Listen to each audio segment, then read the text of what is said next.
아수 다 인데 토마딜리아네 사람균이 센스난 겐게 라르게 신이나 Więc zaczynamy dzisiejszy wykład. Na początku chciałbym pozdrowić wszystkich, którzy słuchają przez internet, wszystkich lamów w tyłku, duchowych przyjaciół, a w szczególności wszystkich mnichów i mniszki, którzy słuchają tych nauk oraz wszystkie te osoby z całego świata, wszystkich przyjaciół w Dharmie, którzy z różnych stron świata, którzy włączali się na ten czas, na ten wykład.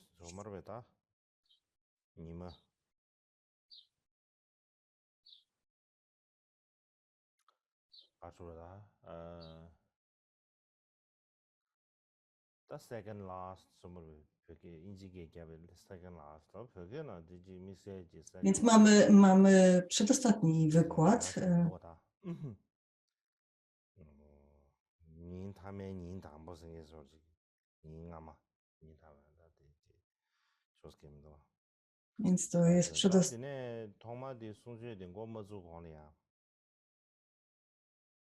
Zanim rozpoczniemy te nauki dzisiejsze, 가상마 겹치 친구를 묻지.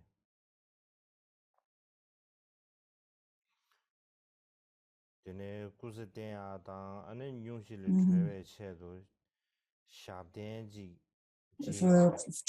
przez ostatnie kilka dni, kilka dni temu napisałem nową modlitwę o długie życie Khenchena Trungpa Rinpoche, tak aby szybko jakby powrócił do zdrowia.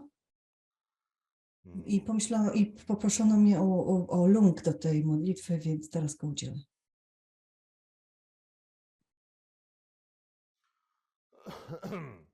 옴수디 중에 노병원이를 유르라모 제메주 제숨자게 지외고 남된 담배 제수 치다 뒤에 예지 미들세에 바제 치메세에 라조게 반델라메 고즈 다도 시와 쉬기고 유미체 발론제주 나서 주베 준주 뒤제 민고로 잡데베 세와나게 알아메고 용루베도 잡데지 제숨메 베체저기 뒤제 신사 민버제 라마 조숨이다로 도지 추송 담대서 야와기지 메바로 멤베 되는 조바라 잡제 정구로 무지 뉴일리 죄베지도 이라 간셔라 소매도 제바오 다리 샤덴디 제레야 투주쇼나 아주 잘 Jeżeli będzie czas, to później pomyślałam, że dobrze by było, gdybyśmy wszyscy razem wyrecytowali tą modlitwę kilka razy.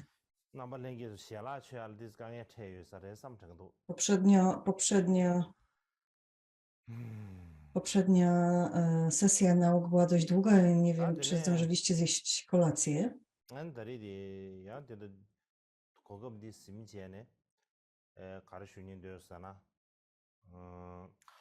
드네 아주 배율이야. 간견 통줍 다 통줍드는 조나체. 다조 최지라마. 아주 최지라마 편서 통계 시에서인데 간견 통줍도 조나도와. 어디 W Nepalu, o ile dobrze zrozumiałam, jest wykonywana specjalna puja dla Trungpa Rinpoche.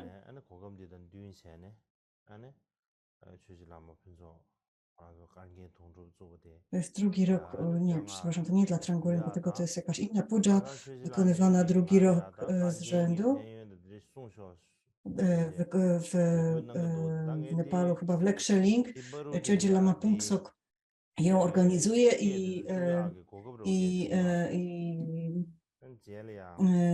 Chögyam Lama Pungsok jakby poprosił mnie o tym, żeby opowiedzieć trochę o pożytkach płynących z wykonywania z tej pudży, więc myślę, że teraz w czasie nauk nie ma na to czasu, ale później nagram jakby uwagi, nauki na ten temat i wyślę do Was.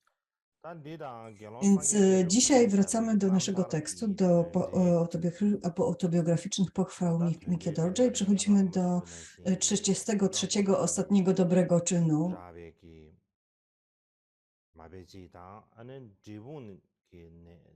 Tak jak mówiłam, może wspominałam wcześniej, że ten komentarz Sangye Paldruba na temat tej modlitwy, tak naprawdę są dwa manuskrypty, dwie wersje tego komentarza w gruncie rzeczy. Jeden to jest taki ręcznie pisany, odnaleziony w Potali, a drugi w klasztorze Drepung. Więc te takie punkty, które dzielą tą całą modlitwę, właśnie pochodzą z tej wersji z Drepung. Natomiast co ja wam opowiadam przez ten cały czas, to jest jakby takie łączenie obu tych wersji Potali i Drepung w tych naukach. Więc zgodnie z tym podziałem tematycznym modlitwy, jesteśmy teraz w sekcji, w której Mikia Dorje obudził bodhicittę. Potem, przepraszam, wtedy najpierw pobudził bodhicittę, potem medytował nad 2 rodzajami bodhicitty, potem ćwiczył się w różnych rodzajach bodhicitty. Jesteśmy jakby w tej trzeciej właśnie cały czas, która obejmuje strofy od 22 do 33.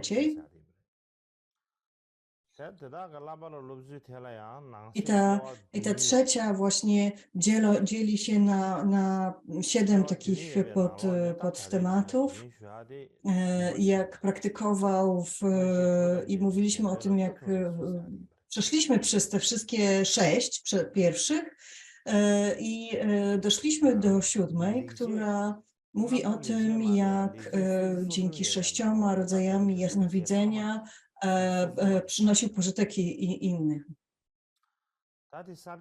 To jest jakby ten ostatni dobry czyn wymieniony przez Mikię Dorje. Ta strofa opisująca ten czyn brzmi tak. Bez jasnowidzenia zrodzonego z wyczerpania splamień nie da się pomagać uczniom. Osiągnąłem więc cel gromadzenia i oczyszczania oraz rozsmakowałem służeniu istotom w każdym zakątku przestrzeni. Mam to za jeden z mych dobrych czynów.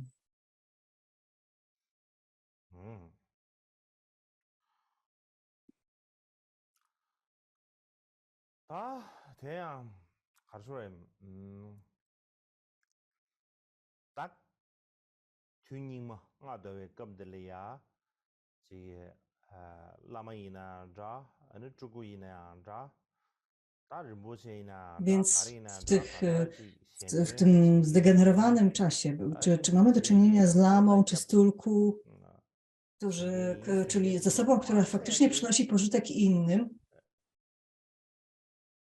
są pomiędzy nimi opiekunowie, którzy opiekują się faktycznie czującymi istotami,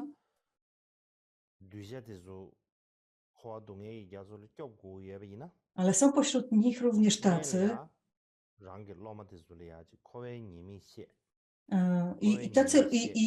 i tacy nauczyciele, tacy wielcy nauczyciele, co powinni robić?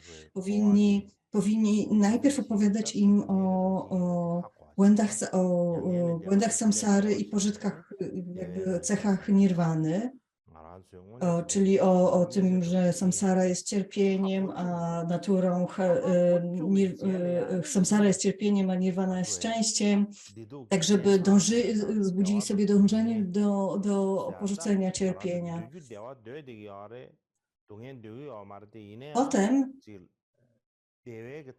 Potem powinno się uczyć uczniom kluczowych punktów, czym jest tak naprawdę cierpienie i czym jest tak naprawdę szczęście, albo czym jest prawdziwe cierpienie, albo prawdziwe szczęście.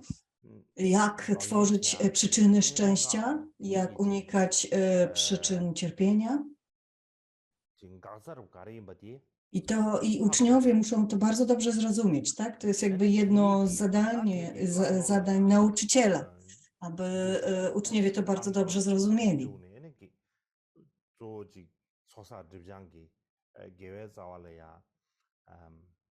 I angażowali się w odpowiednie praktyki, w odpowiedni trening, który to zrozumienie wzmocni, tak aby gromadzili zasługę i oczyszczali swoje splamienia. Angażowali się w różne metody, jakby przekazywanie uczniom różnych metod, które w tym pomagają, a wówczas uczniowie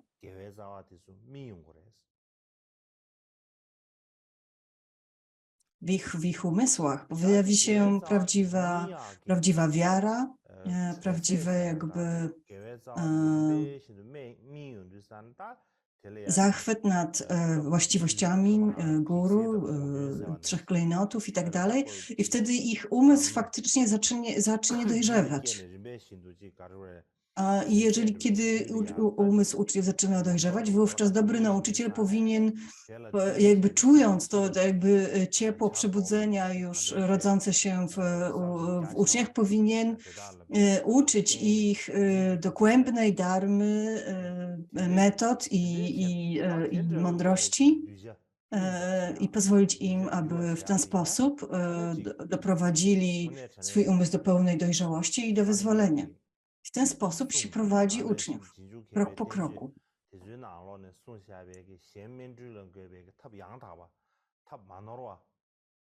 Więc tak wygląda prawdziwa praktyka, tak wygląda prawdziwa ścieżka, którą prowadzą uczniów wielcy lamowie. Ale w tych zdegenerowanych czasach, czasami ktoś, kto nosi imię tulku albo duchowego przyjaciela, wcale tego nie robi.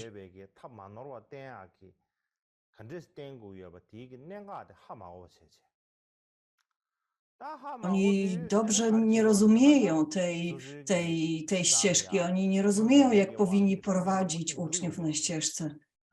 Nie widzą tego. I oczywiście mają jakąś karmę, mają jakąś zasługę.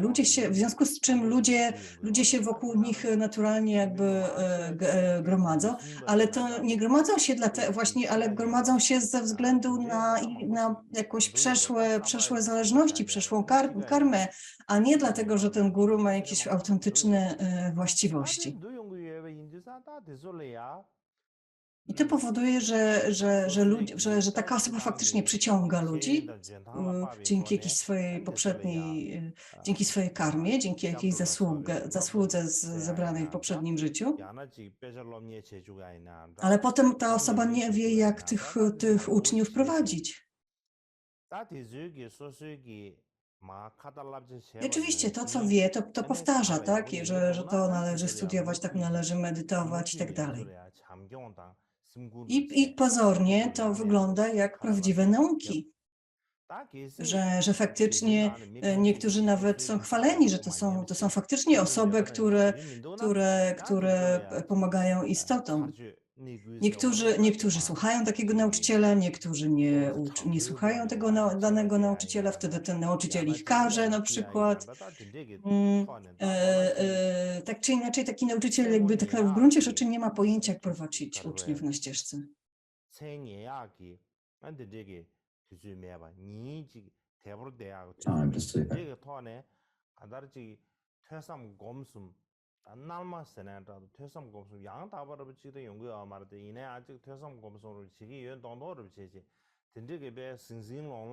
Więc tak naprawdę taka grupa uczniów nie przechodzi przez faktyczne słuchanie, kontemplowanie i medytację, przez te procesy, tylko tak w taki chaotyczny sposób próbuje to tego, to tamtego. Czyli jakby pozornie jest tam coś ze słuchania, pozornie jest tam coś z kontemplacji, pozornie jest tam jakaś medytacja.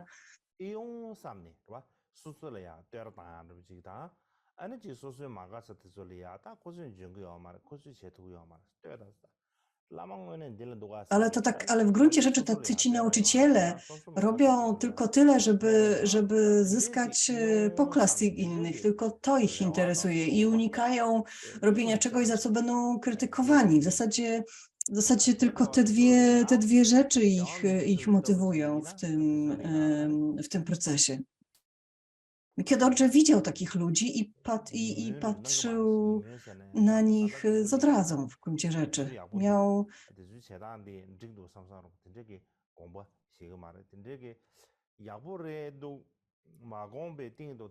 Uważał, że takie działanie jest bardzo złe 딱 인교도 쓰이잖아. 된저비기다 현대 체다한테 현대의 인교도 파르샤네. 된저비기 현대 땅난 대기 아니 라신 Po prostu widział, że tego rodzaju pozorne wysiłki tych nauczycieli to nie jest prawdziwe przynoszenie pożytku uczniom i to nie jest prawdziwa ścieżka i to nie jest prowadzenie uczniów do wyzwolenia. To nie jest prowadzenie uczniów do trwałego szczęścia.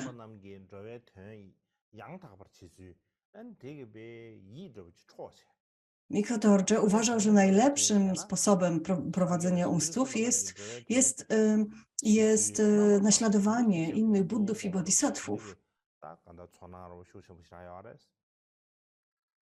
Więc Michał Dorje modlił się, że obym ja prowadził swoich uczniów dokładnie tak, jak prowadzili ci różni buddowie i bodhisattwowie w przeszłości, abym robił dokładnie to samo.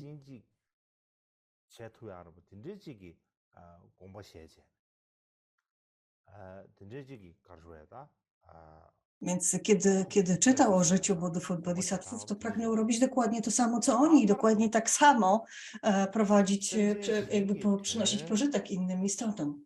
W szczególności Michał Dorje rozumiał, że aby faktycznie prowadzić uczniów na ścieżce, trzeba mieć pewne zdolności jasnowidzenia. To jest w zasadzie najważniejsza rzecz, jaką dobry nauczyciel powinien mieć, powinien posiadać. Na przykład tak mówi Sutra Prajna Paramity.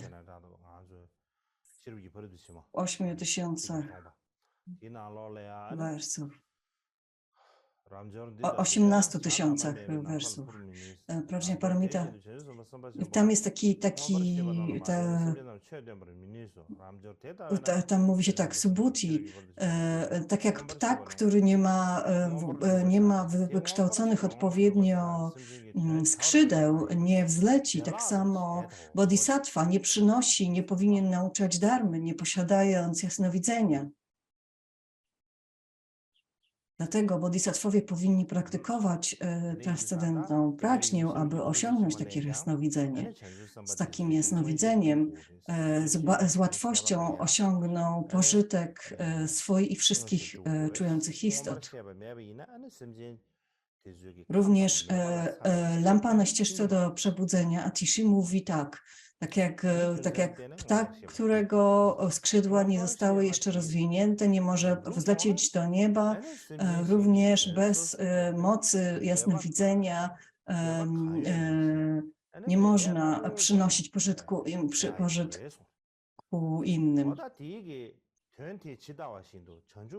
Kiedy posiadamy takie jasnowidzenie, kiedy posiadamy takie noce, to nauczanie dharmy jest bardzo proste, przychodzi bardzo łatwo.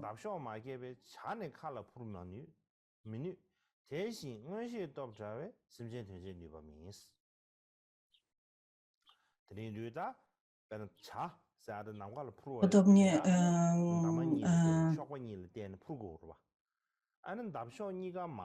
taki ptak, który się urodzi i musi mieć 2 skrzydła, tak, żeby w końcu znieść się w powietrze, prawda? Podobnie, kiedy chcemy osiągnąć pożytek innym, przynosić pożytek innym, jeżeli chcemy nauczać autentycznej dharmy, która jest odpowiednia dla danych ludzi, dla danych uczniów, wzbudzać właściwe zainteresowanie tą dharmą, to trzeba mieć zdolność czytania umysłów innych. Atisha również powiedział do Dromtompy. Dromtompa był jakby głównym uczniem Atishi, tak? Jakby założycielem szkoły Kadampa. Więc Atisha powiedział mu, Dromtompa był upasiką, on nie był mnichem, więc Atisha często odnosił się do niego jako upasika.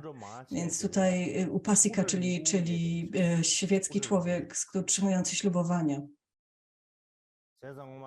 Dzisiaj upasikowie mają długie włosy zazwyczaj. 가르 차살이야. 팅질이야. 세라이는 지부는 지르. 세라이는 지부는 지리야네. 시계 Bo jednym z klasztorów chyba był Drepung. Gwynie Był, to lo semborczyzry. Ta tegi pojawił się obcokrajowiec, jakiś obcokrajowiec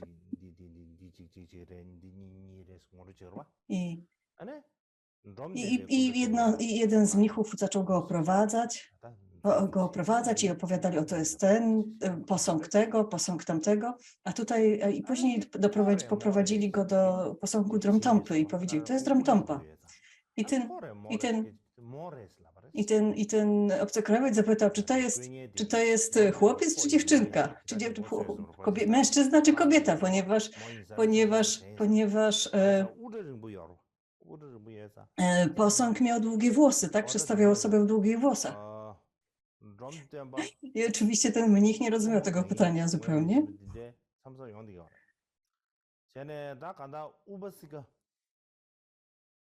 Czasami ktoś, kto ma długie włosy, czasami wygląda, to trudno powiedzieć, czy to jest kobieta, czy mężczyzna. Tak czy inaczej, Atisha powiedział Dromtompie, upasiko, tak długo jak nie rozwiniesz jasnowidzenia, nie prowadź grupy uczniów, bo będziesz tak jak łucznik, jak ślepy łucznik, nie będziesz miał w ogóle pojęcia, do czego celujesz.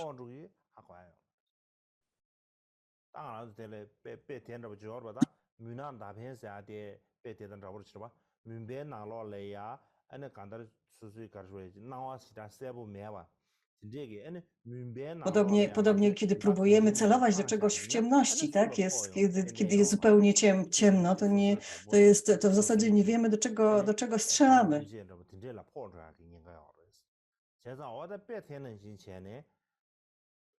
Możemy trafić jakiegoś przyjaciela, czy członka rodziny. Podobnie, kiedy nie mamy jasnowidzenia, kiedy nie mamy zdolności jasnowidzenia, to nie powinniśmy prowadzić większej grupy uczniów, bo tak naprawdę nie wiemy, co robimy. Dlatego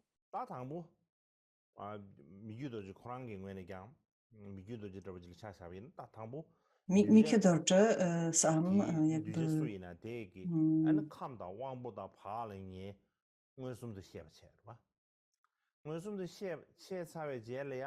najpierw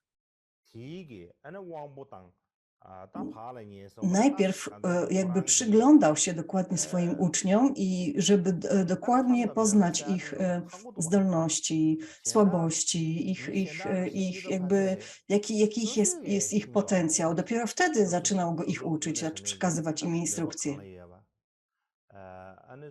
Czasami nie znamy nawet samych siebie. Nie wiemy, w czym jesteśmy tak naprawdę dobrzy. Czasami nie wiemy nawet, czego chcemy. Tak, teraz mówimy o talentach, tak? Czyli ktoś ma jakąś naturalną zdolność do czegoś, naturalne predyspozycje do czegoś. Na przykład niektórzy mają talent do matematyki czy innych nauk ścisłych.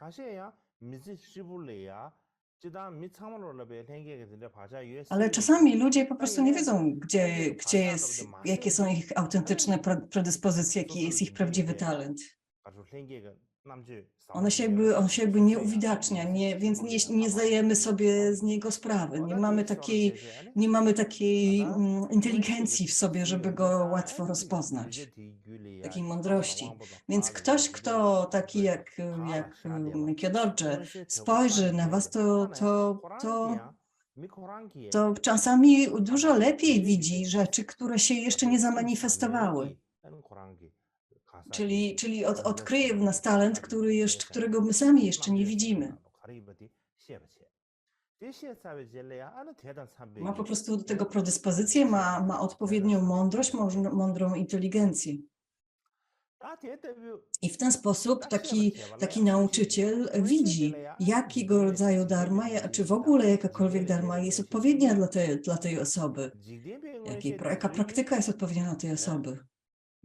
Więc jest to, aby mieć taką, aby to wiedzieć, trzeba mieć odpowiednie jasnowidzenie. Niektórzy nauczyciele potrafili czytać umysły innych.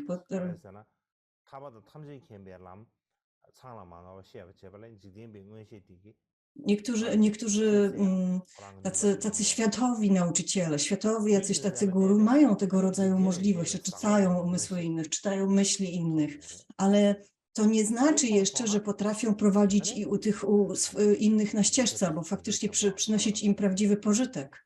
Tutaj mówimy o nauczycielach, którzy mają obie te zdolności.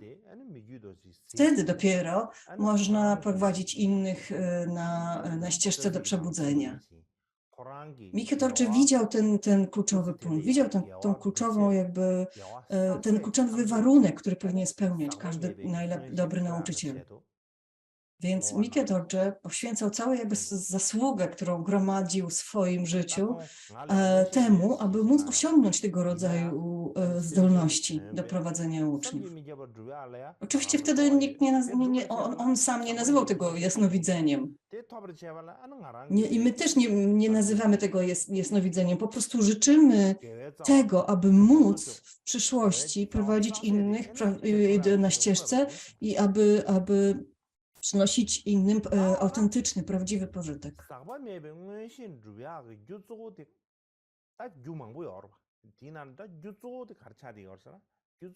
Istnieje wiele jakby przyczyn, wiele warunków, które powodują, że rozwija się w nas tego rodzaju jasnowidzenie.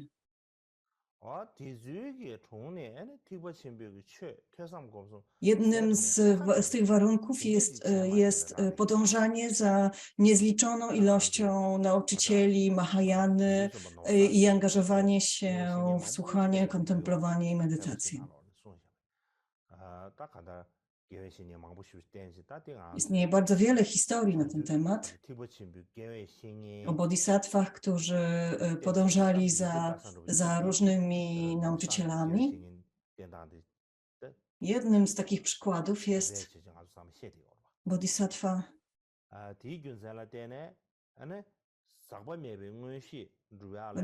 nie wiem jaki, który podążał za wieloma różnymi nauczycielami i w ten sposób osiągnął właśnie takie zdolności jasnowidzenia.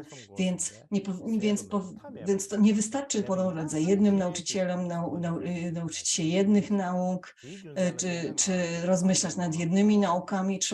Trzeba dużo większego wysiłku, podjąć się większego wysiłku.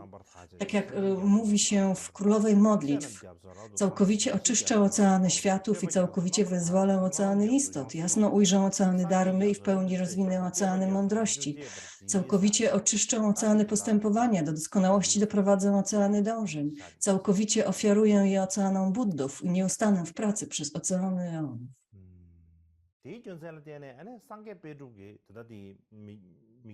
Dlatego właśnie Sangye Paldrup, autor komentarza do modlitwy Mikio Dorje,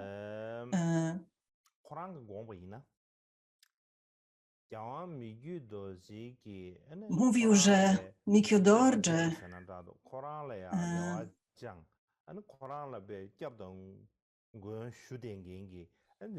miał taką nadzieję,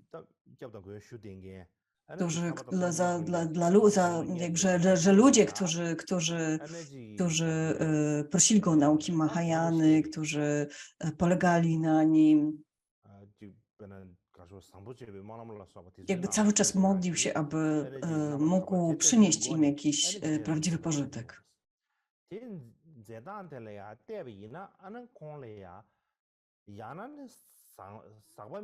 Tak jak właśnie w tej Królowej Modlitw, jakby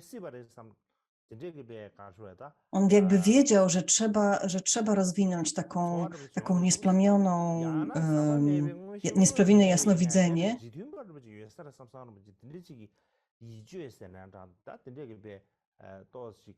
I dbał o tych swoich uczniów właśnie w ten sposób. Tak to czasami nie jesteśmy w stanie oczywiście teraz powiedzieć, czy Michio Dorje miał tego rodzaju jasnowidzenie, ale przynajmniej zachowywał się, jego efekty jego działań jakby wskazywały na to, że tak właśnie było. Niektórzy mówią, jeżeli twoim guru jest Karmapa, a Karmapa jest Buddą,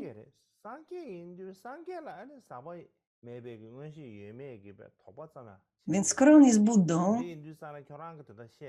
więc wówczas to nie powinniśmy mieć żadnych najmniejszych wątpliwości, że on posiada jasnowidzenie i że które wynika z całkowitego oczyszczenia wszelkich splamień. Ale Sangye Paldrup mówił, że to nie jest jakby dobre podejście. Tak nie powinniśmy tak mówić. Sangye Paldrup mówił, mój guru, ja nie obchodzi mnie w zasadzie, czy on jest Buddą, Bodhisattwą, czy w ogóle jest karmapą. Jest po prostu moim gurą. Nie powinniśmy go tak traktować, powinniśmy podążać za nim, mieć powody, by podążać za nim, bez względu na to, czy on jest karmapą, czy nie jest karmapą. I tak, w ten sposób do niego podchodzić. Więc Sangye Paldrup chciał powiedzieć, że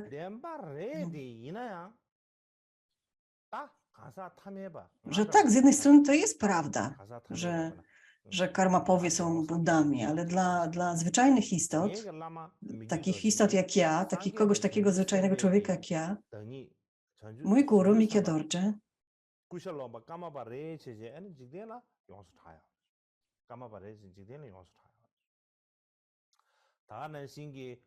często się mówi, że karmapowie są jakby ucieleśnieniem wszystkich Buddów i Bodhisattvów i tak dalej.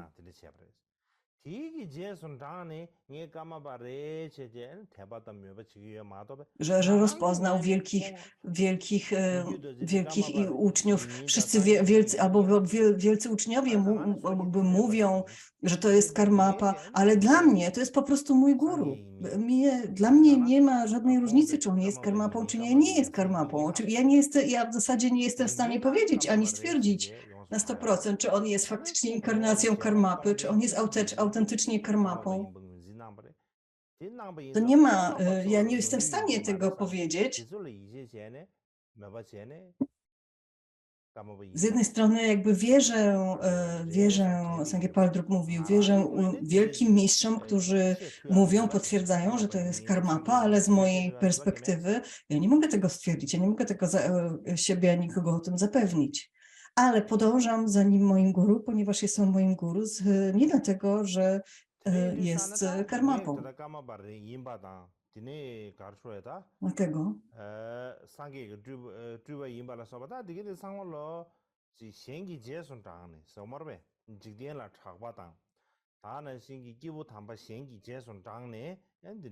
Więc kiedy mówię, że jest karmapą, to po prostu powtarzam to, co powiedzieli wcześniej inni, tak? Znaczy to powtarzam to, co stwierdzili wcześniej inni, a nie dlatego, że sam to widzę.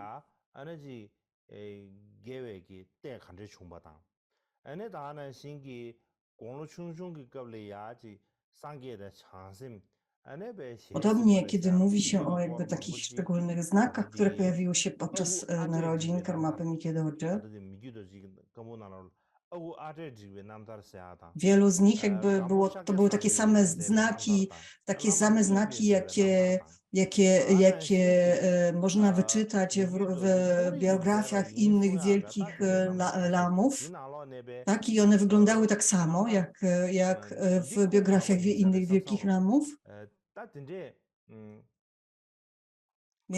Więc można powiedzieć, że to są dość dobre, ponieważ te biografie są dość dobrymi jakby tekstami, których można się odwołać.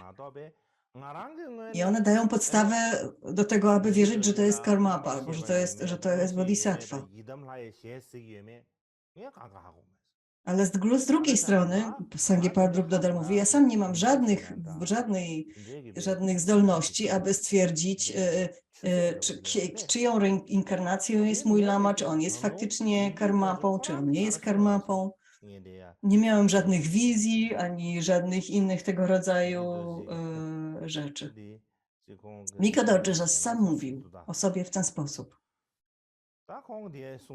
To trochę nie przestraszcie się, tylko mu powiedział tak, ci z nas, którzy posiadają tytuł karmapy, są zaledwie ludźmi, którzy noszą błogosławieństwo karmapy. Czyli jakby błogosławieństwo karmapów, błogosławieństwo aktywności poprzednich karmapów pojawia się w nas i dalej Mika Dorje powiedział, ja sam nie mam pojęcia, czy ja jestem karmapą.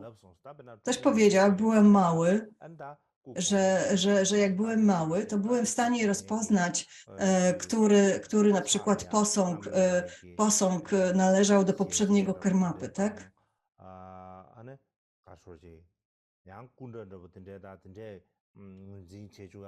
Czyli Mika Dorje potrafił rozpoznawać przedmioty poprzedniego karmapy.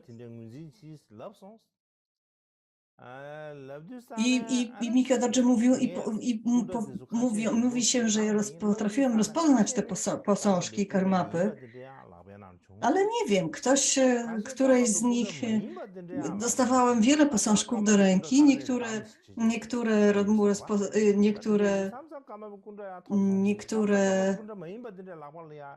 niektóre z tych karmapów, z tych posążków były posążkami karmapy, niektóre nie.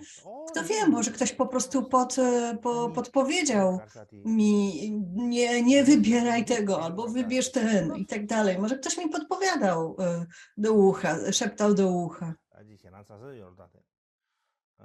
Na przykład podpowiadał, jutro, kiedy ci pokażą takie posążki albo takie przedmioty, to wybierz ten. Może nie.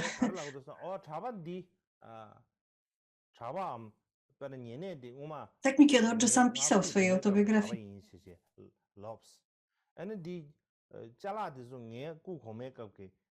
Albo na przykład pytali Mika Dorje, który z tych mnichów był twoim asystentem w poprzednim życiu.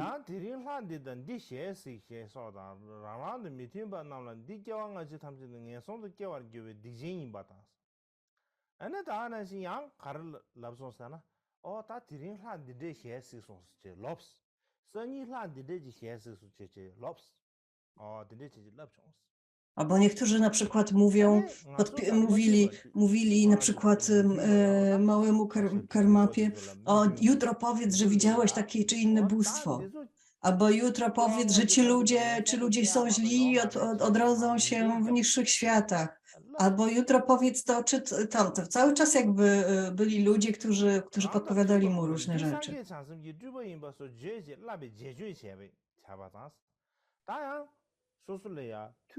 Albo na przykład mówili mu, najlepiej powiedz, że wszyscy wokół ciebie, ci ludzie w twoim najbliższym otoczeniu są emanacjami Buddhów i Bodhisattvów. Więc na przykład nakłaniali go do tego, żeby mówił takie dobre rzeczy też o ludziach wokół. Więc Mika Dorje mówi, jak byłem mały, to powtarzałem to, co mi kazali.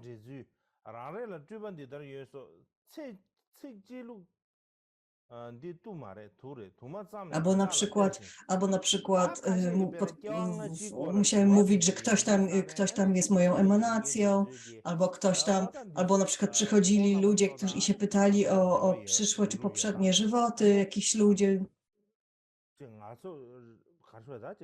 Albo na przykład, żeby sprawdzić, czy ktoś ma z nim jakiś związek, czy nie ma tego związku.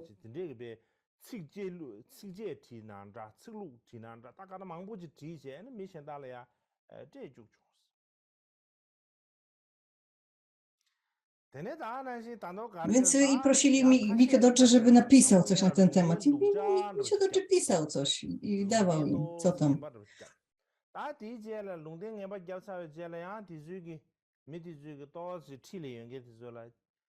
Czasami jakby ta przepowiednia Karmapy nie była dobra. I dostawali taką lepszą, taką złą przepowiednię, ludzie ją dostawali, to wtedy przychodzili na drugi dzień z jakimiś ładniejszymi prezentami, z jeszcze milszymi jakimiś słówkami, żeby ta przepowiednia była drugi raz lepsza.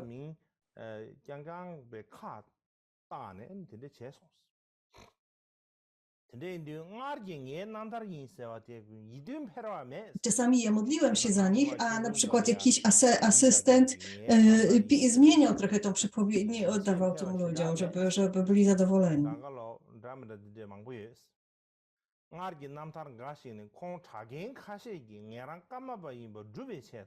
Więc Mikie Dorje jakby pisał, w związku z tym nie powinniście jakby polegać na żadnych biografiach napisanych napisanych przez inne osoby, bo wiele z tych rzeczy, które opisanych w tych biografii najprawdopodobniej nie będzie, wiele faktów nie będzie się zgadzało, albo wiele ludzi pisało różne historie na mój temat.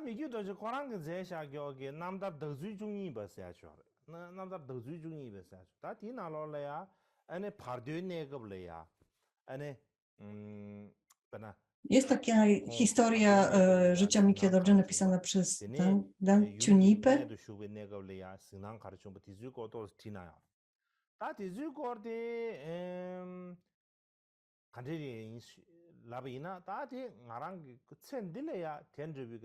I tam się opisuje to, jak Mikie Dorje był jeszcze w Badru, o ile dobrze zrozumiałem, jakie wizje miał, kiedy był jeszcze w łonie matki. I Mikie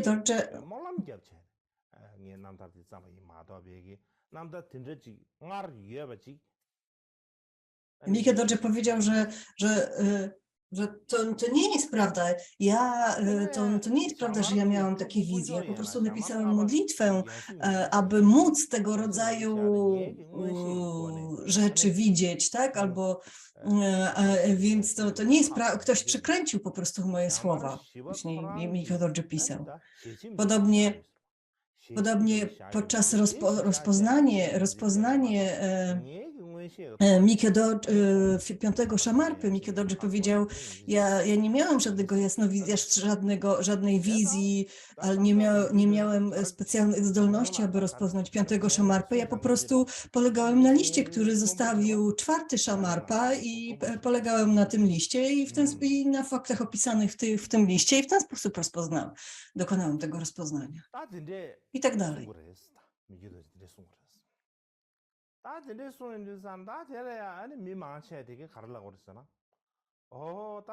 Więc Mikie Dorje pisał w ten sposób.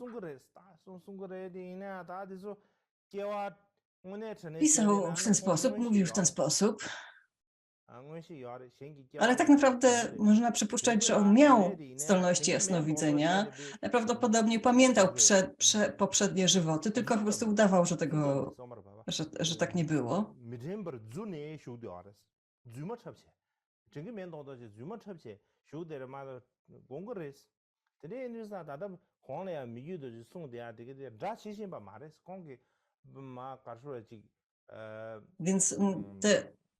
Więc nie powinniśmy odczytywać tego rodzaju słów Mikie Dorje w taki bardzo dosłowny sposób.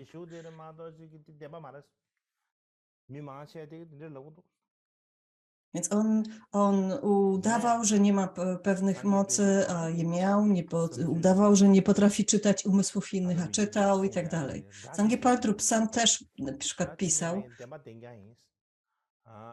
Sangye Paltrup pisał, że to, co Mikie Dorje mówi o sobie, jest całkowitą prawdą.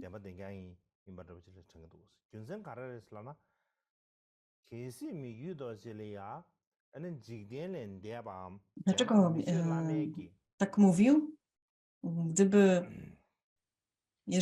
Mikie Dorje miał takie nadnaturalne jakby zdolności,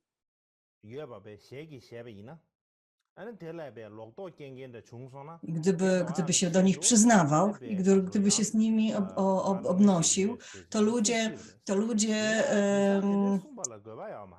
mieliby jakby dziwne wyobrażenia na jego temat. Bardzo często się tak zdarza, dlatego lepiej o tym nie mówić. 이나야 상계 베드 코랑게 가라 공부했잖아. 녜게 라마 미규도 zelaya tene kama begieta ji mimawoji samle Sangi Paldrup dlatego mówił, że mój guru Mikio Dorje, wielu ludzi myśli, że Karmapa jest emanacją Budów i Bodhisattvów, że posiada zdolności jasnowidzenia i tak dalej, ale Sangi Paldrup pisał, że ja myślę, że to nie ma znaczenia, czy Karmapa ma zdolności jasnowidzenia, czy nie.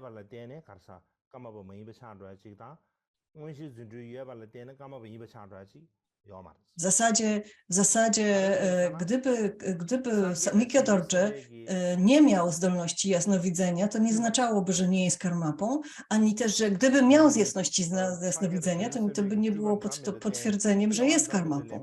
Że to jakby jedno z drugim nie ma nic, nie ma zbyt wiele wspólnego.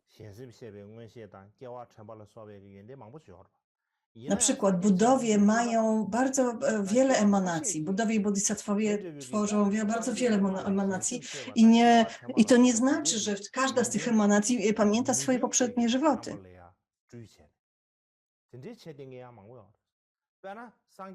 Są również takie emanacje, które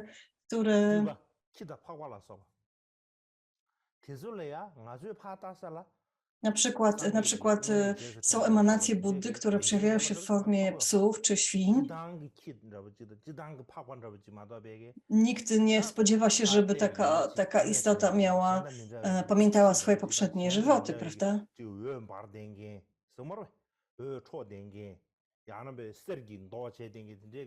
No nie jest przecież jakaś świnia czy pies, która się wyróżniają jakoś od innych, emanują światłem czy coś w tym stylu, wyglądają zupełnie zwyczajnie. Więc my nie widzimy tego, że to jest emanacja Buddy czy Bodhisattwy. Nie jesteśmy w stanie tego rozpoznać. To jest tak jak w historii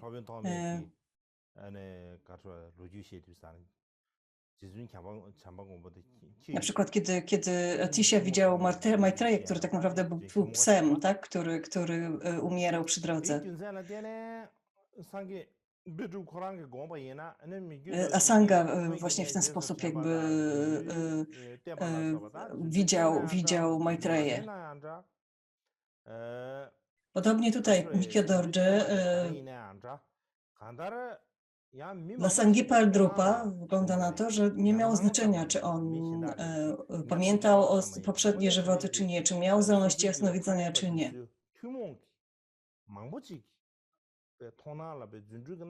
Czasami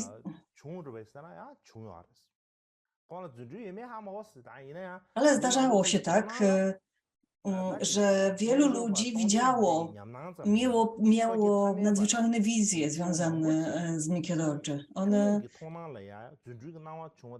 nie tylko jacyś wielcy sidowie czy wielcy praktykujący, ale zwyczajne istoty również. Na przykład w tamtym czasie to była, w Chinach panowała dynastia Ming i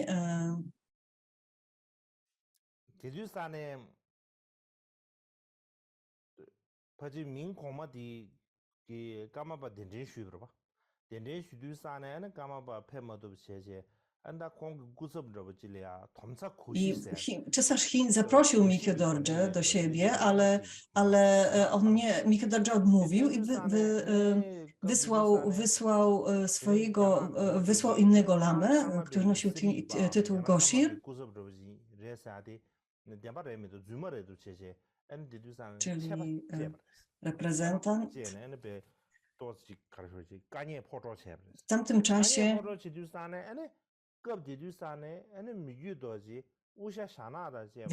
Więc w tamtym czasie Karmapa sam nie przybył do klasztoru, do pałacu cesarza, tylko przybył właśnie ten jego reprezentant. A cesarz Chin jakby nie wierzył, że on jest posłańcem Karmapy, chciał go ukarać. I wówczas, kiedy cesarz chciał go ukarać, najprawdopodobniej to było w Pekinie, wówczas Karmapa ukazał się wszystkim, cesarzowi, ministrom, wszystkim zgromadzonym wówczas w pałacu. Czyli cesarz i jego ministrowie zobaczyli, ujrzeli 2 kruki, które okrążały szczyt tego pałacu, co było bardzo pomyślnym znakiem.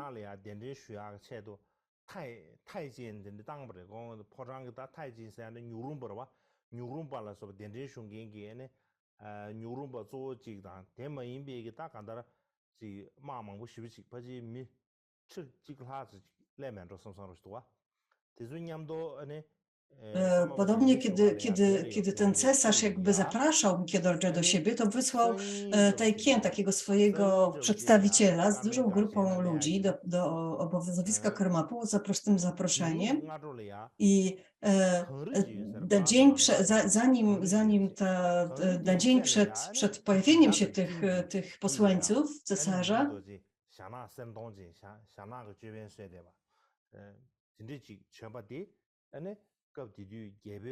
ta grupa posłańców ujrzała Karmapę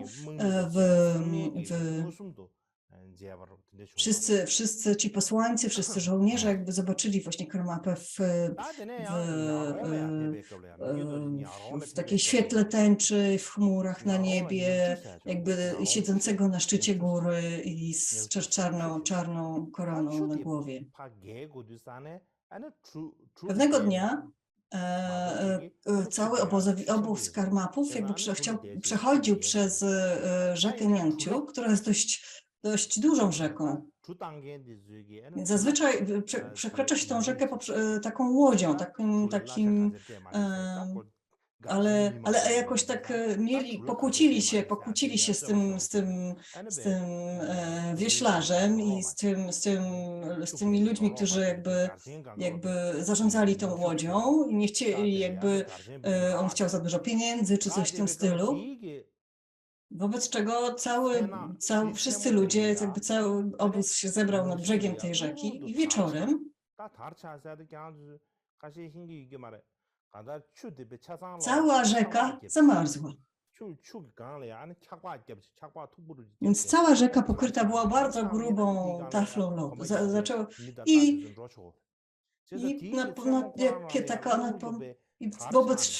Więc tego dnia, tej nocy wszyscy mogli przejść na drugą stronę rzeki, na drugą stronę rzeki. Nie musieli się martwić o tą łodzią i tym opłatą za rejs, po prostu przeszli na drugą stronę. Kiedy wszyscy przeszli na drugą stronę i nagle ten lud się rozpękł. I wtedy bardzo dużo ludzi nad tą rzeką zobaczyli Karmapę, który przeskoczył jakby na drugą stronę rzeki, na drugi brzeg rzeki. Podobnie kiedy Mikiedordże był w Kamie, w Kongpo czy w innych regionach Tybetu i gdzie błogosławił, tak? Gdzie zostawiał odciski swojej dłoni, zostawiał odciski swoich stóp.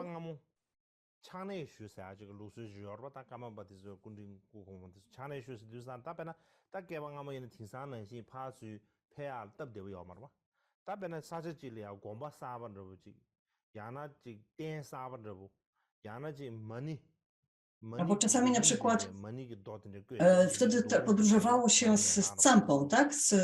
Albo z ziarnami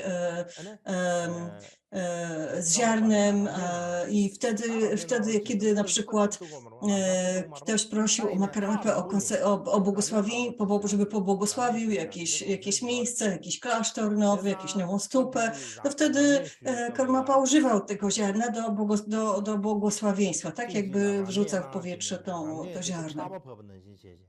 Na przykład jednego razu błogosławił w ten sposób taką dolinę od Kongpo do Cheongsam, dużą.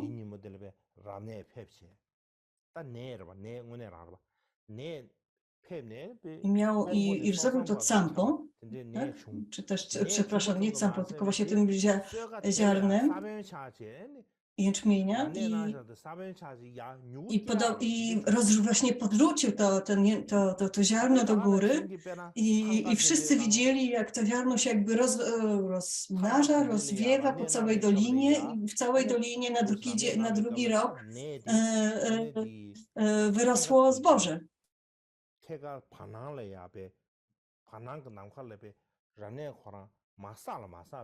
Albo pobłogosławił jeden posąg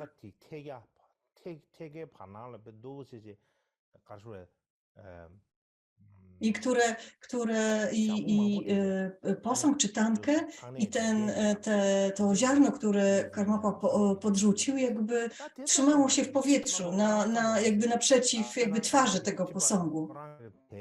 Cały czas wisiało w powietrze przez dłuższy czas, nawet jak karmapa odjechał.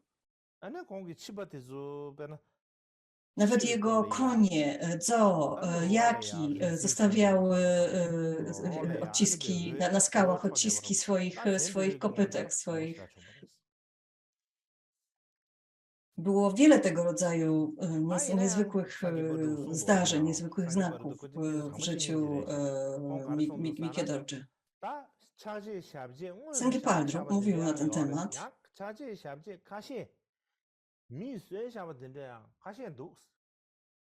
Faktycznie Mikie Dorje zrobił odciski dłoni, ale kto wie, może niektóre z tych odcisków były robione przez innych ludzi, może oni po prostu wyszlifowali, wydłubali te odciski dłoni Mikie Dorje w skale, kto to wie. A Sangye Paldrup więc mówił, więc nawet jeżeli, jakie to ma znaczenie, czy Mikie Dorje potrafił takie rzeczy robić, czy nie potrafił. Nie przywiązuj, że nie jest dobrze kłamać na ten temat, wobec czego ja nic na ten temat nie wiem i po prostu nie potrafię tego powiedzieć. Czasami ludzie zmyślają albo tworzą sobie takie rzeczy, żeby inni przynosili tam w to miejsce dary, na przykład, tak?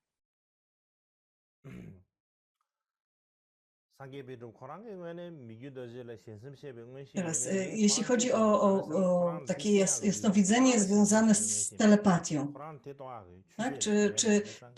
Czyli to jest taka zdolność czytania umysłów innych, jakby przekazywania informacji innym w ten sposób. Wielu ludzi, którzy przebywali wokół Karmapy, większość z nich mówiła, że Karmapa faktycznie przemawiał do nich w ten sposób. Albo na przykład wielu ludzi mówili, Karmapa wie dokładnie wszystko, co robi, nawet o tych rzeczach, które robi w sekrecie. I Sangye Paldrup pisał, że bardzo wielu ludzi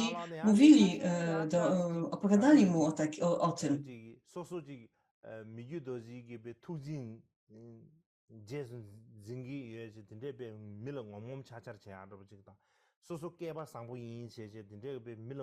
Ale oczywiście ciężko powiedzieć, czy wszyscy ci ludzie mówili prawdę. Niektórzy po prostu zmyślali,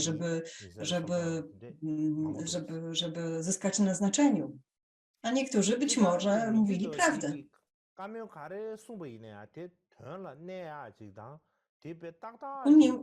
Kiedy Mikie Dorje mówił, kiedy mówił o tym, jak rzeczy faktycznie się mają, co jest prawdą, co jest kłamstwem, 로 노버 싶지 에듀산에 아니 미신다기 to z pewnością można było stwierdzić, że Mikio miał naprawdę był super inteligentny. Naprawdę był bardzo bystry, bardzo szybko odczytywał intencje innych ludzi, bardzo szybko odgadywał, jaki charakter ma druga osoba. I to było to, co Sangie Paldrup stwierdził, że może stwierdzić na pewno, tak? Że po prostu to wynikało z jego ale według Sangie Paldrupa to nie jest telepatia. Po prostu on był bardzo dobry, po prostu Mikio był bardzo dobrym obserwatorem, bardzo dobrze znał ludzi.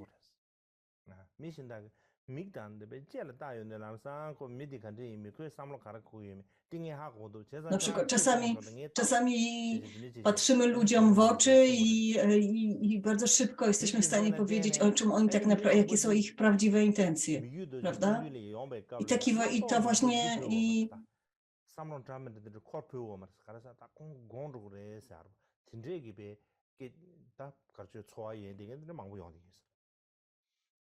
dlatego Mikio był w tym bardzo dobry, tak czy inaczej, jeżeli nawet nie miał zdolności jasnowidzenia, był w tym bardzo dobry. Także ludzie naprawdę bali się pomyśleć nawet jakąkolwiek jedną złą myśl w jego obecności.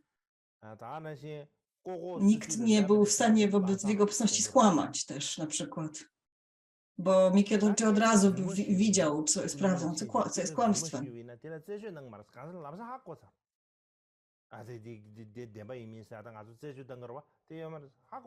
Jeżeli ktoś mówił nieprawdę, to Mikio od razu o tym wiedział. Wcale nie musiał tego jakoś badać,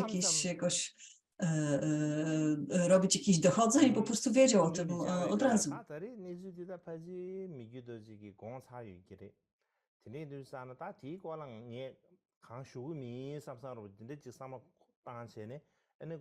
Czasami ludzie jakby podchodzili do tego inaczej, myśleli, Mikio na pewno wszystko wie, co się wydarzyło, więc ja nic nie powiem na ten temat. Mikio wtedy jakby sprawia wrażenie, jakby wiedział, o co chodzi, ale nic nie mówił. I co?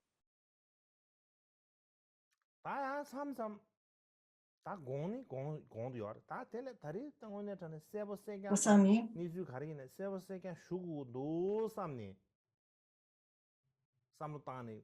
więc w końcu te osoby przychodzili i myśleli sobie, w końcu muszę wyraźnie powiedzieć Mikio o co chodzi, bo ja nie wiem, czy on w końcu wie, czy on nie wie.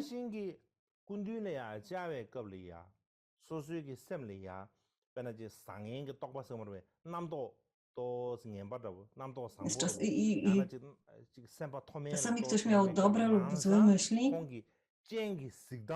i Mikio od razu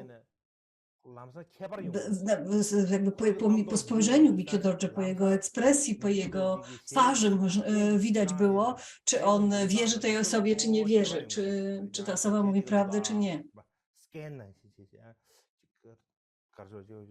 Tak jakby nas skanował, tak jakby patrzył wskroś, jakby widział nas na wskroś.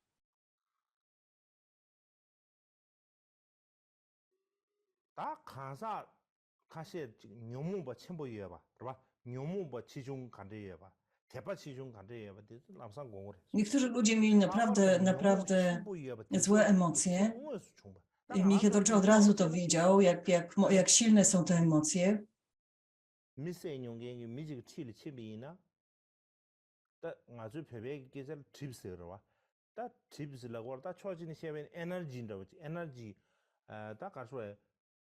Więc i ci ludzie jakby emanowali taką energią. Na przykład jak ktoś kogoś zabije, kogoś zamorduje, to emanuje jakąś taką określoną energią. Więc niektórzy nie tylko Mikio, niektórzy w ogóle od razu czują, że coś jest nie tak z tą osobą, że ktoś, że ten jest określona, jest jakaś taka określona energia, tak jakby ta osoba była jakoś chora, jakoś tak, nie wiem, zarażała innych jakąś złą energią.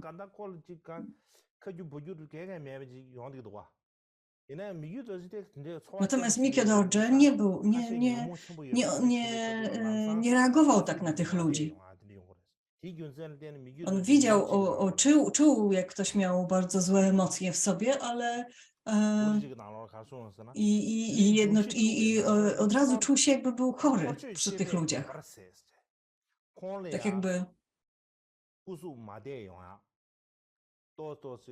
od razu na przykład chorował i mówił o tym, że to wpływało na jego też, że jakby ta energia tych ludzi, te elementy, ich jakby elementy w ich ciele jakby wpływały na jego ciało i on bardzo szybko na przykład i przy takich ludziach chorował po spotkaniu się z takimi ludźmi.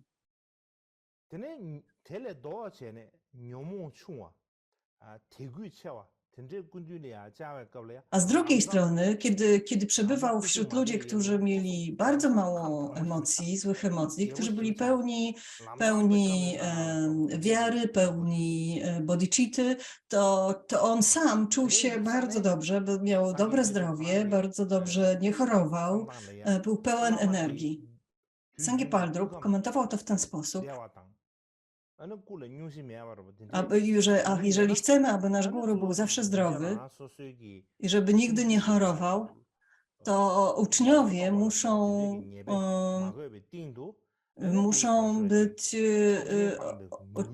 być czyści, muszą oczyszczać się z różnych negatywnych myśli i emocji.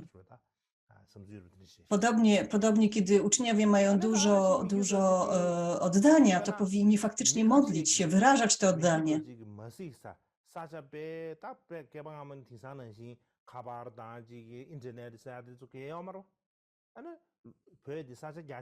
Kiedyś nie było telefonów i innych takich rzeczy, a Tybet to jest wielki kraj,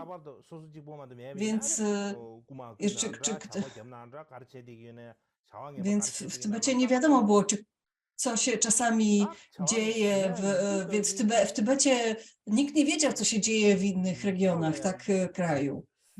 Nie było sposobu, aby o tym wiedzieć. Ale Mikke Dorje jakby zdawał się wiedzieć zawsze, co się dzieje tam, co się dzieje w tym klasztorze, co się dzieje w tamtym regionie. Zawsze wiedział dużo więcej niż ludzie, którzy przychodzili i opowiadali mu o tym. Na przykład.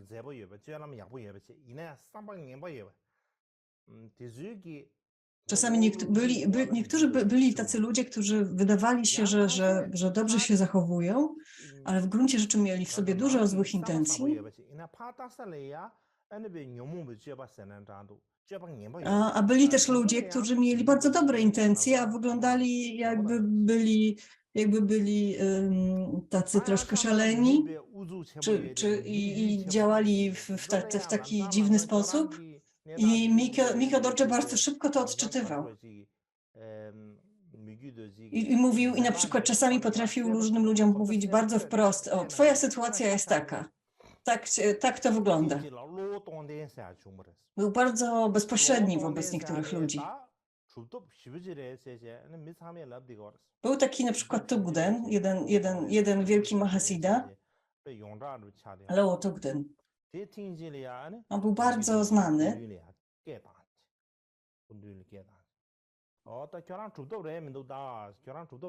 Mikke Dorje wtedy powiedział, ty nie masz żadnych siddhi, ty nie jesteś Mahasiddhą, ty nie otrzymałeś błogosławieństwa Buddy, otrzymałeś błogosławieństwo wielkiego demona. Wtedy Lowo Tugden, wszyscy mówili, że to jest wielki Mahasiddha, który ma wielkie...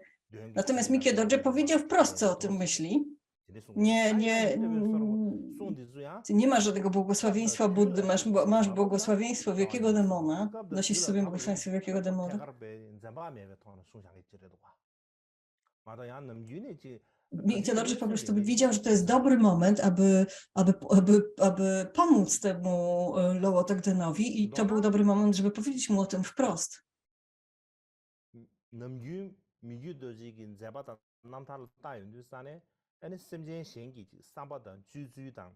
Więc kiedy patrzymy na aktywność Mikkyo Dorje, na jego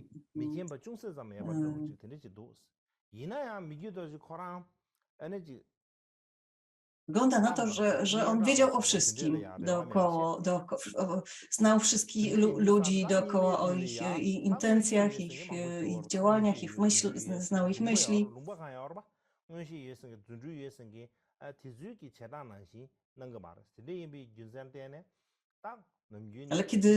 Ale kiedy ludzie mówili o tym, ty po prostu trafisz czystość umysłu, masz zdolności do rozczynienia cudów, to on nic na to nie odpowiadał, nie przyznawał się do tego.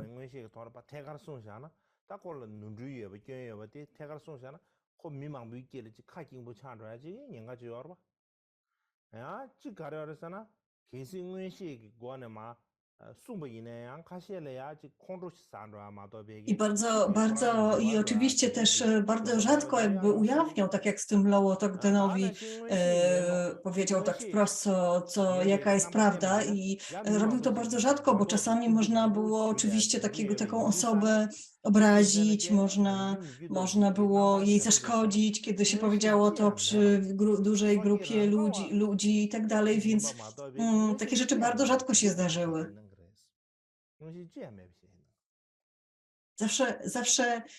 Zazwyczaj zachowywał się jak zwyczajna istota, która nie ma żadnych nadzwyczajnych zdolności.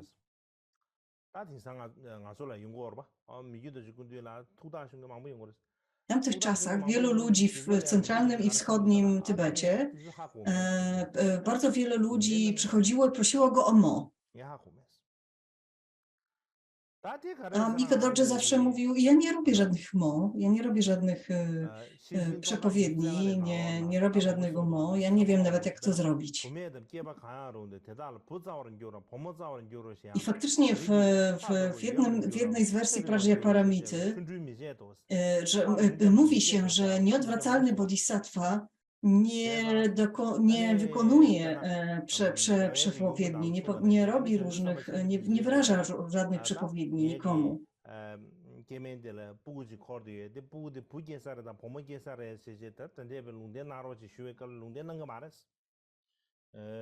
Na przykład niektórzy rodzice się pytali, czy to będzie dziewczynka, czy to będzie chłopiec, tak?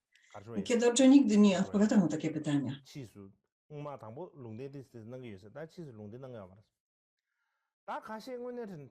Być może, że na początku to robił, a potem przestał. Ale z drugiej strony byli bardzo tacy oddani mu ludzie, którzy na przykład stracili rodziców, stracili kogoś, kogo kochali, byli w wielkim i z płaczem przychodzili do niego i prosili go, aby powiedział, gdzie ta osoba się odrodzi. Wtedy faktycznie miał bardzo dużo współczucia dla tych ludzi, więc chciał im dać jakąś nadzieję i coś tam nie chciał jakby odmawiać tego rodzaju prośbom ludziom, którzy byli załamani w żałobie i tak dalej, więc pisał coś na karteczkach, zwijał to, co to w taki mały zwój i wkładał je owijał je w campę i takie kulki później mieszał i wyciągał jedną z nich i mówił: o, tutaj jest przyszłe nowe imię twoje, na przykład, czy tam i jakieś szczegóły dotyczące waszych rodziców, czy coś takiego. Więc to jest jeden z przykładów.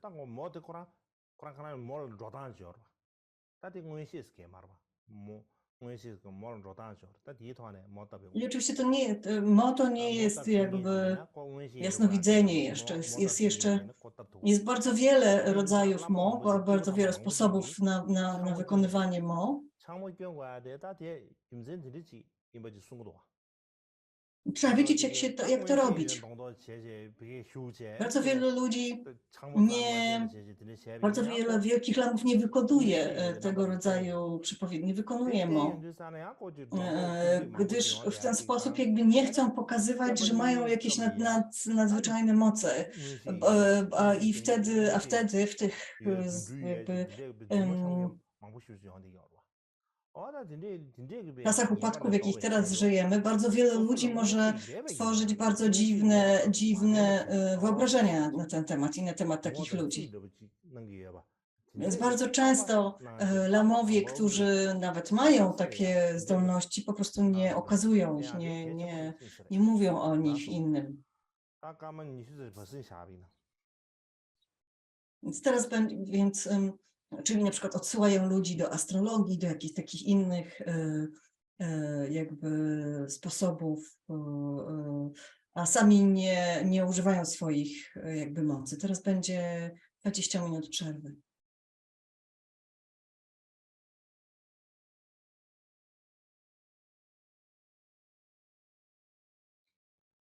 다 너네理解了呀？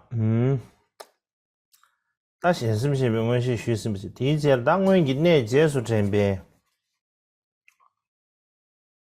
Więc mówiłem już o telepatii, o jednej z takich zdolności. Teraz jeśli chodzi o pamiętanie poprzednich żywotów,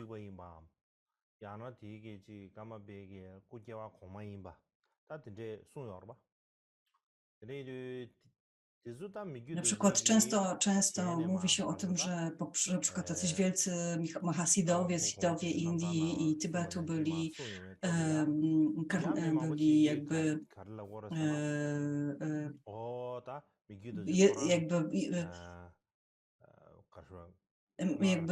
karmapowie byli ich emanacjami. I Mika Dorje również o tym często wspominał. Więc czasami to może brzmieć tak, jakby ten Mahasida był to było poprzednie życie Karmapy, tak?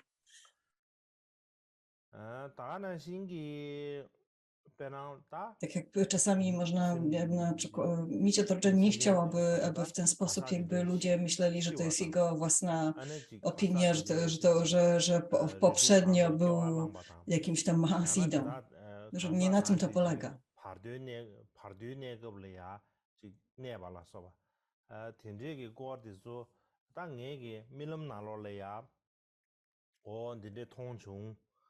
Tylko ktoś spytał, czy kto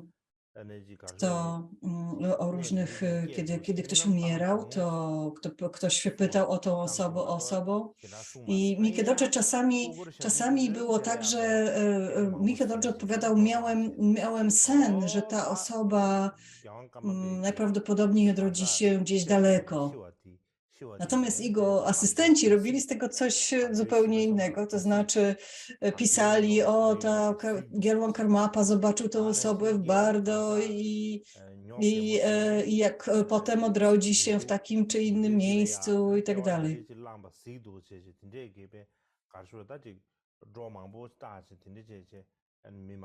Więc jakby ci asystenci bardzo często jakby rozdmuchiwali tą odpowiedź Karmapy.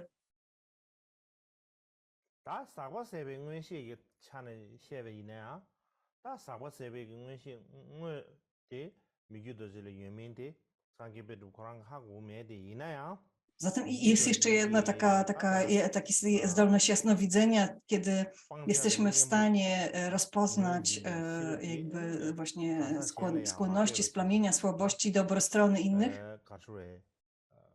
I Sengi Paldrup powiedział, że on nie wie, czy Mika Dorje miał taką zdolność, ale miał bardzo dużą mądrości, inteligencji i bystrości, żeby tego rodzaju rzeczy dostrzec w innych ludziach. Był również w stanie zrozumieć jakby znaczenie wielkich słów nauk Buddy bardzo szybko. Wystarczy, że czytał ten tekst i już go doskonale rozumiał.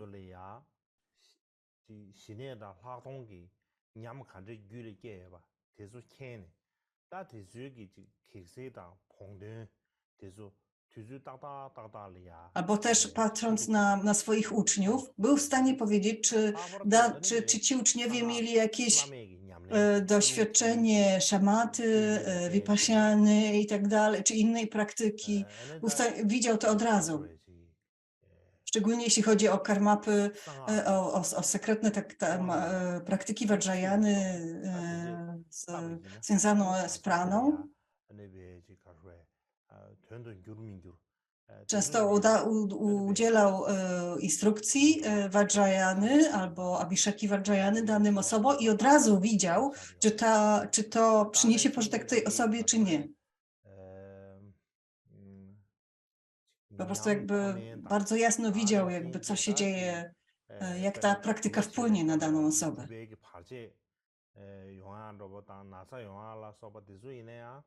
Albo na przykład widział, czy ktoś, czy jest doświadczenie medytacyjne jest większe, czy mniejsze. Jaki poziom jakby doświadczenia medytacyjnego ktoś czy ma.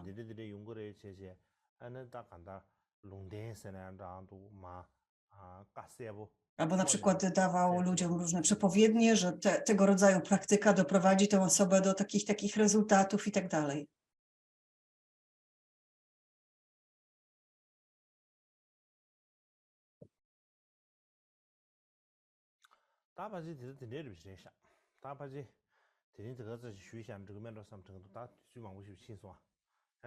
Myślę, że na dzisiaj to już jest wszystko. Musicie jeszcze coś zjeść dzisiaj. I na tym przerwiemy i będziemy kontynuować pojutrze. Dokończymy ten temat pojutrze. Dokończymy również pochwałę bez wytchnienia szukał. Dokończymy jakby omawianie tekstu tych dwóch pochwał.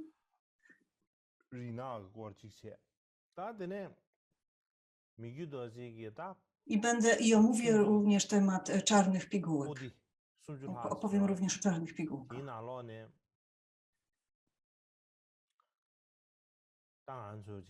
Istnieje 30 tomów pism, jakby z Mami Chodorje zebrane są w 30 tomach. Wiele z nich warto tłumaczyć, bo na przykład komentarze do Abhidharmy, komentarze do Vinay, komentarze do Paramity. Pośród nich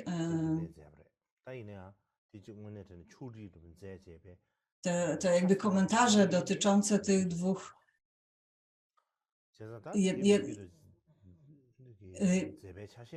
jeśli chodzi o takie te główne, najważniejsze teksty buddyjskie, to jeden z nich został napisany przez 7. Karmapę, a resztę napisał 8.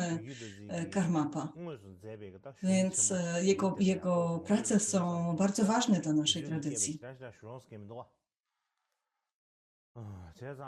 Myślałem, że opowiem, jakby dam takie wprowadzenie do wszystkich tych komentarzy Miki Dorje, ale chyba nie ma na to czasu.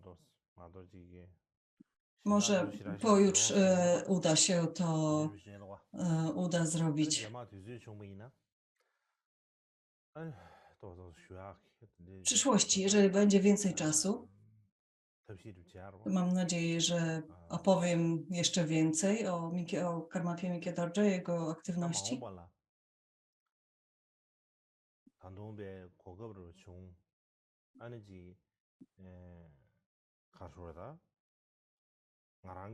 Jeżeli pojawi się znowu taka okazja jak teraz,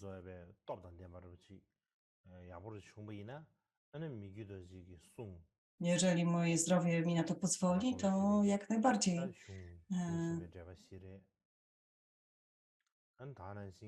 Myślę, że możemy zrobić takie wprowadzenie do tych 4 wielkich tekstów, do komentarzy 3. Karmapy Ranjunga Dorje, o dogłębnym znaczeniu, do komentarzy 7. Karmapy i 8. Karmapy.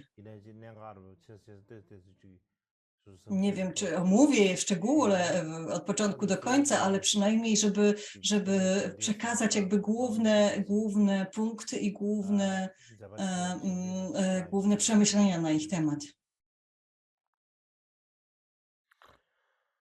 Uważam, że to jeden z największych osiągnięć.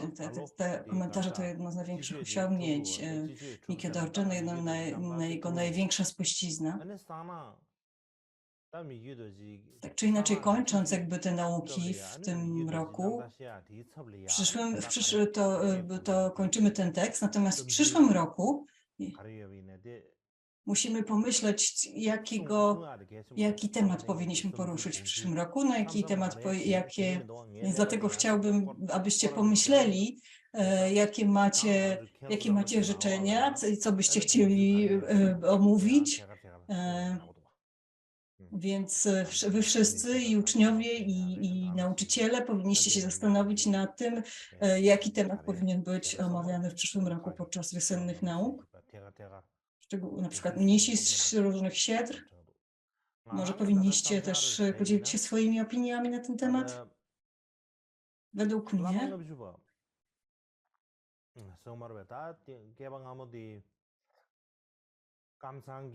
jest taki tekst 50 strof guru, o guru. W przyszłości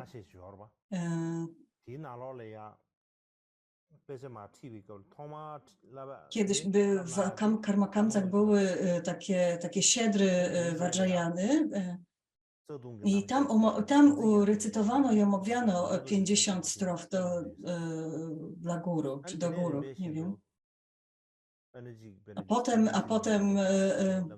A drugim tematem, i tam również omawiano te różne klasy tantr, omawiano również te Hevajra tantrę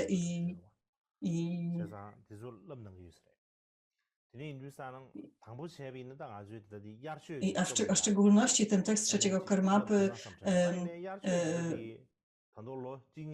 dogłębne wewnętrzne znaczenie.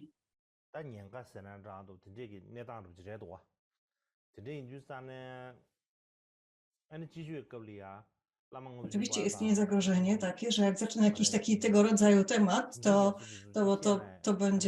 to będziemy je omawiać przez 2-3 lata. Ale tak myślę, że właśnie te 50 strof do guru i Ocean Samaya, może te teksty warto omówić. Więc myślę o nich, ale jeszcze nie podjąłem decyzji.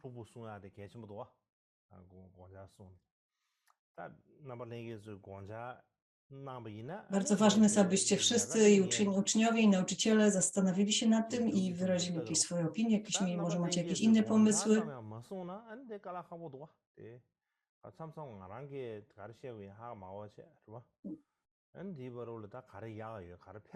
W przeciwnym razie nie mam wyjścia, będę sam się nad tym zastanawiał, ale w gruncie rzeczy nie wiem, co jest najlepsze, co wam jest najbardziej potrzebne teraz.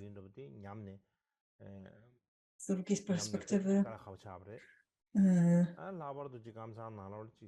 taka tradycja nauczania w Karmakamsach jest ważna, ponieważ tak to było, takie nauki, takie tematy były podejmowane w przeszłości, więc dobrze by było wrócić do tej tradycji może i przywrócić tą tradycję na nowo i te teksty na nowo.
清明节也拉做给半点拉面过日，大多希望是给个玉米切把龙接走，那做这边子追给对前面我让点呗，谁话让给拉面过用中白多少点几。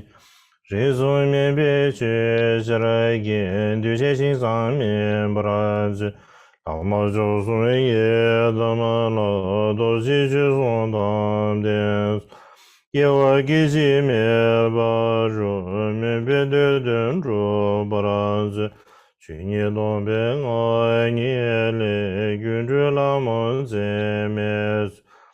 谢松下给西越过南镇当北接所中，七大队里给西进，密军谁也怕接是，清明谁也拉所给帮点拉面过这是。大多希望去给个玉米切把龙接走。那做这辈尊这给对前面我让点呗，在我那给来面过用中别多少点几，人送面面别学起来给对些心上面不拉子。老毛就算也当没了，都去送他的送，也我给前面把准面边对等住。